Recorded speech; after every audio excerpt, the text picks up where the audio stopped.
Hi hello. അപ്പോൾ നമുക്കിന്ന് ചെയ്യാൻ കിട്ടിയിരിക്കുന്നത് പൈനാപ്പിൾ ഫ്ലേവറിലുള്ള കേക്കാണ്. ഈ കേക്ക് ഞാൻ ചെയ്യുന്നത് എൻ്റെ ഫ്രണ്ടായ രൂപലേട്ട മകൾക്ക് വേണ്ടിയിട്ടാണ്.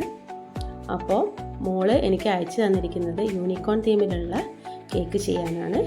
അപ്പോൾ നമ്മളിത് ചെയ്തെടുക്കുന്നത് ഒരു യൂണിക്കോൺ തീമിലാണ്. അപ്പോൾ നമ്മളിത് ക്രം കോട്ട് ചെയ്ത് കഴിഞ്ഞതിന് ശേഷം അതിൽ ബ്ലൂ കളർ ആഡ് ചെയ്ത് കുറച്ച് നല്ല തിക്നെസ് തന്നെ നമ്മൾ ഫൈനൽ കോട്ട് ചെയ്തെടുക്കുക. കേക്ക് നല്ല സ്മൂത്തായിട്ട് തന്നെ നമ്മളിത് ചെയ്തെടുക്കുക. അത്യാവശ്യം നല്ല തിക്നെസ് തന്നെ കേക്ക് ഫൈനൽ കോട്ട് ചെയ്തെടുക്കണം, അല്ലെങ്കിൽ ക്രാക്ക് വീഴാനൊക്കെ നല്ല ചാൻസ് ഉണ്ട്. നമ്മൾ ട്രാവൽ ചെയ്യുന്ന സമയത്ത് അത്യാവശ്യം നന്നായിട്ട് തന്നെ കേക്ക് സെറ്റായി കഴിഞ്ഞതിന് ശേഷം മാത്രമേ നമ്മൾ കൊണ്ടുപോകാൻ പാടുള്ളൂ.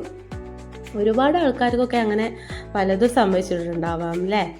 നമ്മൾ പോകുന്ന വഴിയിൽ റോഡൊക്കെ കുറച്ച് കുണ്ടുകുഴിയൊക്കെ ഉള്ള റോഡൊക്കെ ആണെങ്കിൽ നമുക്ക് പേടിയായിരിക്കും കേക്ക് സേഫായി പറഞ്ഞ സ്ഥലത്ത് എത്തിക്കുന്നത് വരെ.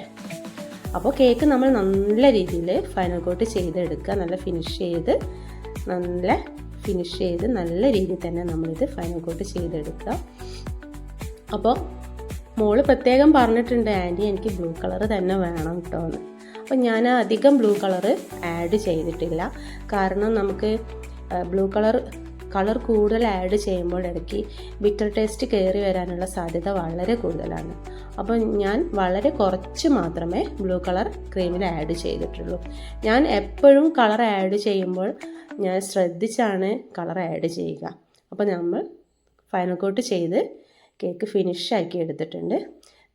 ഇതാണ് യൂണിക്കോൺ തീമിലുള്ള എൻ്റെ ഫ്രണ്ടായ രൂപലയുടെ മകൾക്ക് വേണ്ടിയിട്ടുള്ള കേക്ക്.